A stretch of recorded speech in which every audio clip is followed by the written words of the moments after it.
Aloha from Hawaii. Oh, whoops. Germany. Hi, it's Benny and Amanda. We are catching up on some videos. We are currently in Munich. We went to Oktoberfest today, but you're going to have to wait for that because we're just a couple videos behind. You last left your European travel heroes in Stockholm. And I think I alluded to it a little bit in the last video, but I did not know much about Stockholm, Sweden, and I was excited to go there. It's one of those major cities of the world, capital cities of a country, lots of history and that I thought about, but that I didn't know about. So I was really excited to go there and see what it was all about. And it was totally open book. And I quickly learned that they do things a little differently in Sweden. One was hotel booking. It was somewhere between, it was like a hostel but had private rooms. Hostels have private rooms. Oh, I thought they all kind of had, share a lot of space. It listed itself as an inn or a hotel, but it was a lot more like hostel living. Yeah. But everyone was friendly, so not that hostile. But what I remembered reading when I got the email was that they weren't open late. Like for late check-in. Late check-in, and I just didn't mark that down in our big spreadsheet. And because we had taken a cruise, taken a bus, taken 2 flights, we got in pretty late to Stockholm. One good thing, we got to walk through the city at night as our introduction to the city, and right downtown we stayed in Gamla Stan, which was the old town. So we got to, we were lucky enough to Amanda was lucky enough to drag a bag over a cobblestone for a long trek. And we walked right through like some really beautiful parts of the city while I'm freaking out on the phone trying to find our directions and figure out if we're gonna be able to check in. Amanda's like, look at that, look at that, look at this, look at that. And I'm just like, steam's going out of my ears. I'm like, I don't think we have a hotel. I don't know. It's like 10 p.m.-ish. It was barely 10. It was closer to 9:30. It was not that late. But no, it was 10 by the time we were trying to get in. More old-fashioned sort of lodging situation. Yeah. Or a little hands-off. I don't know. But basically everything said, well, you just won't be able to check in. And I was like, well, that's bad business. And then I think even one email was like, we'll penalize you if you don't check in. And I was like, well, that seems even doubly terrible. So we're like walking down the street towards the front of this thing, and we kind of are walking behind these couple gentle dudes, and they're going into the same building. So we're like, we try to like come right in behind him, and they're like, this is the Castle House Inn. And we're like, yeah, we know. Just let us in so we can try to figure this out. And they got us on the elevator, which you had to have a key for. So we needed a key to get in the elevator. And then they kind of showed us where the door to reception was. So reception's kind of off one of the first floor, and where there are rooms. So they showed us there's a little phone, it's red. It's like the World War III phone in the White House. It's like, emergencies only. It'll cost you 300 krones for, if you lose a card and get locked out. And I'm like, well, how would you call if you were locked out? Anyway, which is exactly the issue. I was like, if we hadn't gotten any. Anyway, get someone on the phone. They're like, oh, yeah, just type this code into the door and go into reception. There's a envelope with your keys. And I'm like, but if no one had let us in the front door, how would we do that? Or if they'd let us in the front door and not let us in the elevator, how would we do that? Like, the stairwell was locked with an iron gate. I don't know. We got very lucky. Yeah, it's a weird balance between like protecting your guests and your facility and keeping out your guests. Yeah, totally alienating your business. Yeah. I also think they were really against people being loud and drunk, so it's like if we make a big enough maze, the loud drunk people won't be able to get back to their room. Maybe, yeah. Maybe. But it was plenty nice. The room was decent, and it was huge because it was actually for 4 people. but it was just It was us. like sort of like a random booking, kind of like whatever was left. And Yep. so we were in a larger room with like a set of bunk beds and a queen size bed and like a dining table. Yeah, we had a dining room. Yeah, we had a big facility, but no bathroom. It was communal bathrooms. Well, you got your own private, like,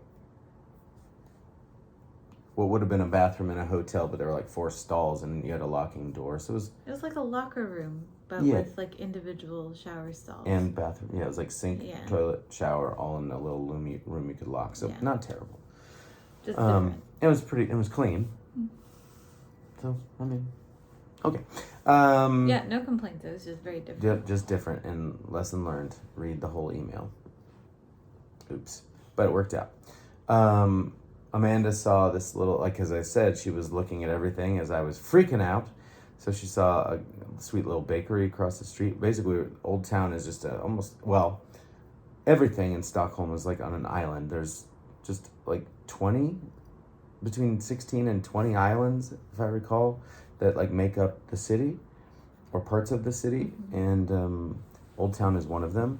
It was like the original, thus the Old Town, but like where the original buildings and you know, where Stockholm really started. And then it kind of outgrew Stockholm, and we got to see how it grew into these other islands, because the next day we went on a boat cruise. But Amanda found this really great bakery. Europe loves bread, man, especially Northern Europe. They're like, we got bread, we got cheese. Sometimes we have mayo with both of those things. It's very confusing, the use of mayo, but the bread and cheese, very serious. And good, just a lot. We had good pastries and coffee, which was a great way to start both days. It was a laundry day, but I was convinced that if we could do laundry in an efficient manner, which meant kind of jammed to the only self-operated like laundromat in the city of Stockholm, that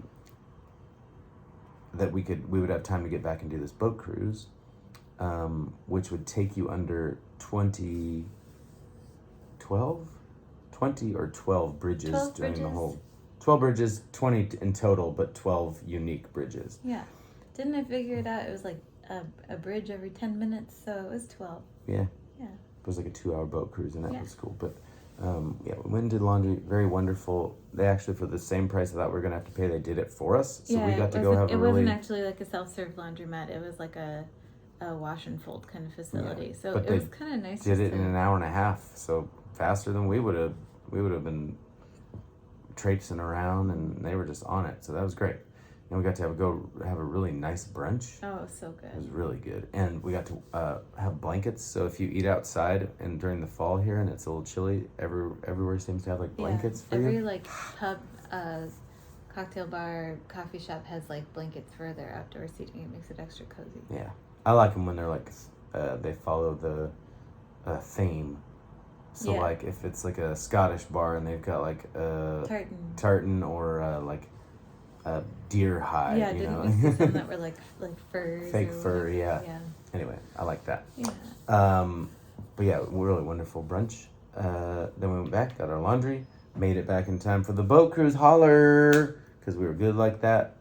And really wonderful, like 2-hour boat cruise that went all around, like several of the islands that make up Stockholm. We, as you know, from watching these videos, we love our boat cruises. Mm-hmm. And this was a mid-afternoon one, which is new for us. We like the evening ones, but the mid-afternoon one was probably better for Stockholm because there's a lot. It wasn't like a sky. I mean, it was part skyline, but there was also a lot of like neighborhoods and this really like unique, cool communal garden space. So you could like people get after these like small, tiny. They're like in the U.S. people they build them like from Lowe's or whatever, where they're like these kind of sheds, but here they're like 1-room gardening houses. And they kind of fill the side of this neighborhood and kind of hill overlooking the water. And they have their own gardens there. Everybody gets to tend their own little plot. Yeah, and there's like maybe 50, 100 of them. At least in the spot we saw. Yeah, so they're very sought after and kind of trendy, they said now. So still very cool and very colorful and bright and kind of add something to the waterfront, and learn, as usual with the boat cruises, we also learned some history, and learned about Vikings and some jails and some famous Stockholmers, Swedish folks.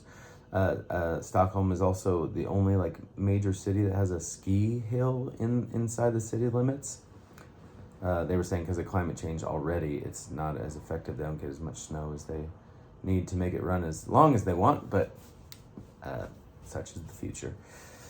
But yeah, then we kind of learned about all the shipwrecks that have happened in and around Stockholm, which in another world might be embarrassing for a city or a place, but they really celebrate it. They have an entire museum dedicated to the shipwrecks in and around Stockholm. And because there's been so many battles and just exploration and also this one magnificent failure of a ship called the Vasa, they just kind of celebrate it and share it with the world, because there's a lot of history because of the way the water, the salinity, and the composition of the silt and all the things about the waterways in Stockholm preserve a lot of this stuff really well. So anyway, learned a lot on that. What did we do After the boat cruise? Yeah. We found some. We took a walk through Old Town. Had some Mexican food. We had to meet our contractual obligation to eat Mexican food at least, once every week. Once a week, so. yeah. And it had a bunch of Albuquerque stuff, it's like a music venue, rock and roll music venue, Southwest inspired, and a pretty good job of looking like a Tex-Mex Southwest place in the States. The menu was formatted to look like a comic book. Yeah, that was cool too. It was very cool. And our server was like, I'm going to tell the cook that we have some official Southwestern Americans here, or Americans from the Southwest, and she's like, he'll put the pressure on. And we were like, no, yes. Yeah, I thought it was fine. He did. He or she knocked it out of the park. It was really good. They knocked it out of the park. Somebody knocked it out of the park, and it was a home run. A humdinger. Then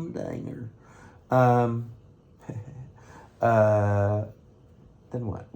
We just walked through Old Town in the evening. Really, really cool part of the, that quintessential, almost Italian, close, tight streets, nicely lit, beautiful buildings.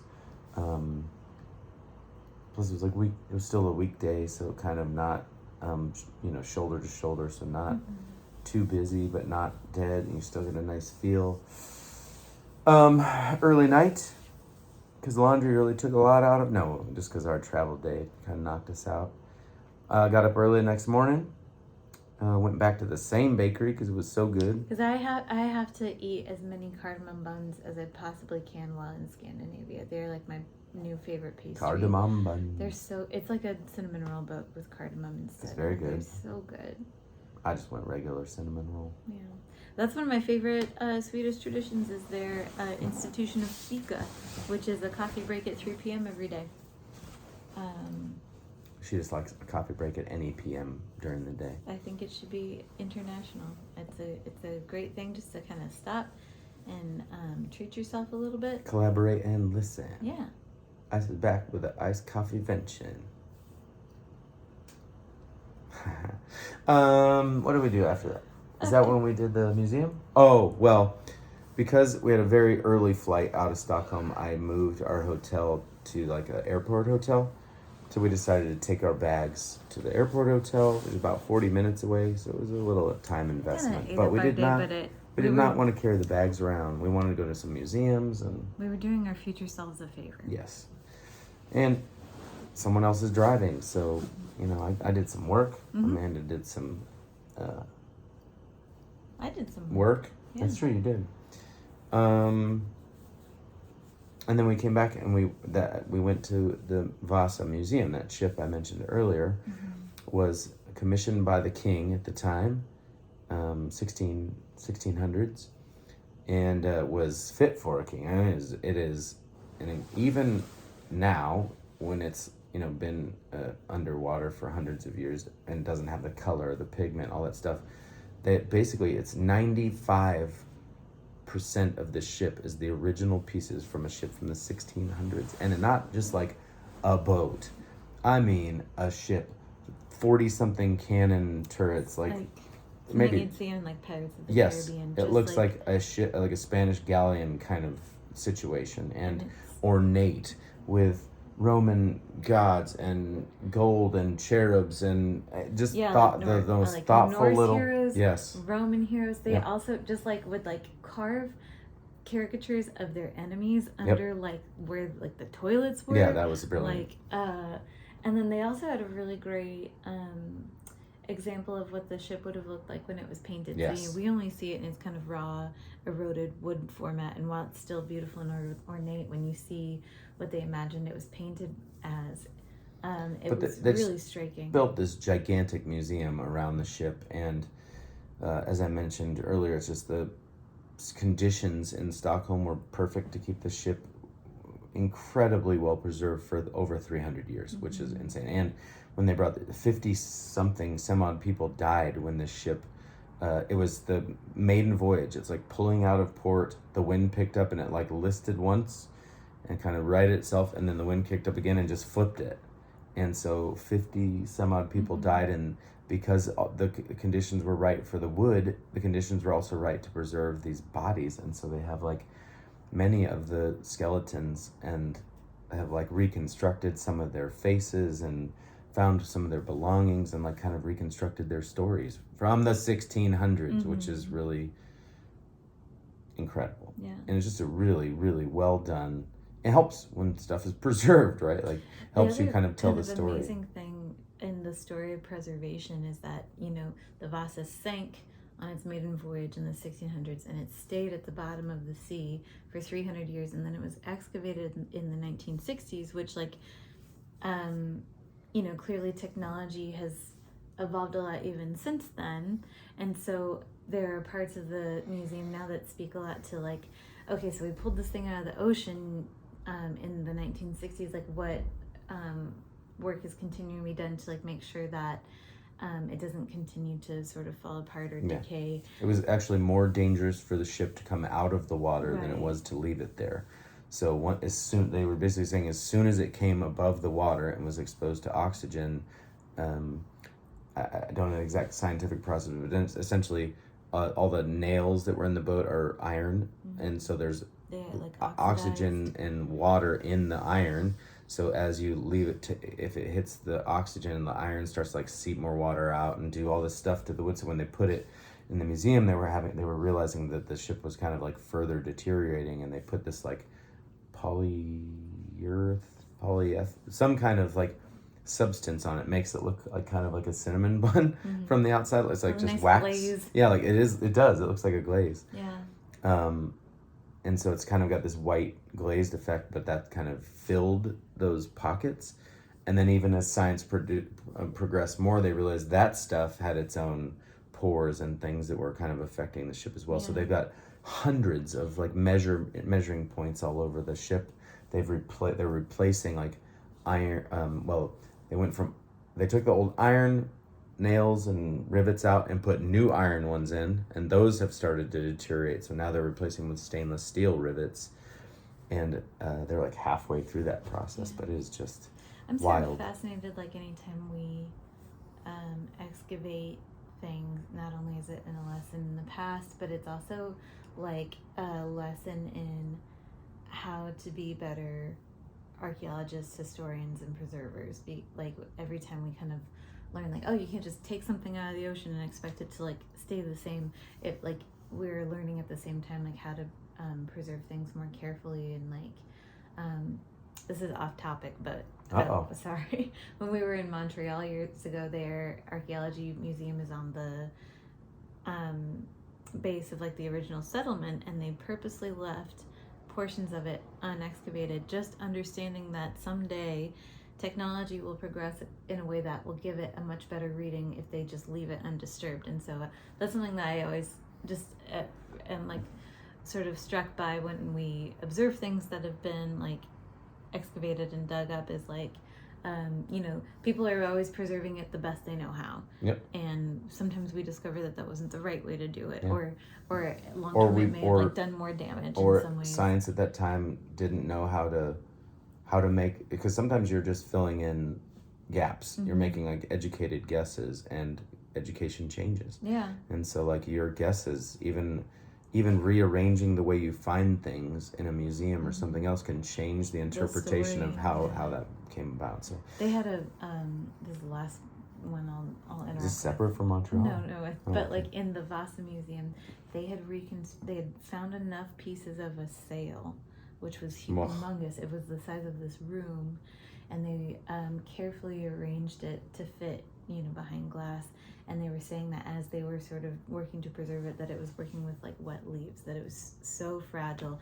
And when we came in, we saw a video of them working with it and preserving it. I was like, oh, that's cool. And then we went up a flight of stairs and saw the preserved sail on a floor-to-ceiling scale, and just thinking about that was the smallest one. That was the smallest sail. Work and that they were able to do it was really, really astounding. Yeah.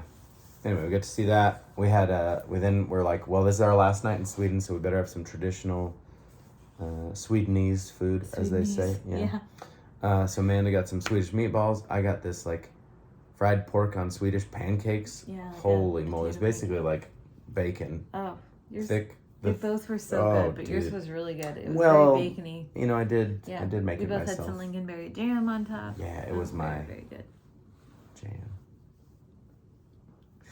But let's just say this: I loved Stockholm. I thought that was a really, really uniquely cool city. Yeah, there's never enough time. There's so much to see there. There's an ABBA museum. Yeah. There's in addition, when you can buy a dual ticket to not just the Vasa Museum but their Museum of Shipwrecks. The wreck. Because Stockholm was basically built on a ship graveyard. No, not basically. There was like parts of the city that they were like, well, we have all this junk. This is a good substance for us to build a city on. Yeah. And so because of that, some of the buildings are like, yeah. So they're working on it too. Yeah, it's never enough time, but like we barely got the highlights. There's so much Plus more they have they have a Tivoli that we probably have to go ride some roller coasters at in the future. Park. No, we loved it. We did. It was a really, really positive experience. Yeah. We left there, and then we headed to northern Germany to see our German fam and have the last couple shows, which are 2 house concerts. You'll find out about that in the next video. So please like, subscribe, follow, share, love, laugh, eat, pray, and see you next time.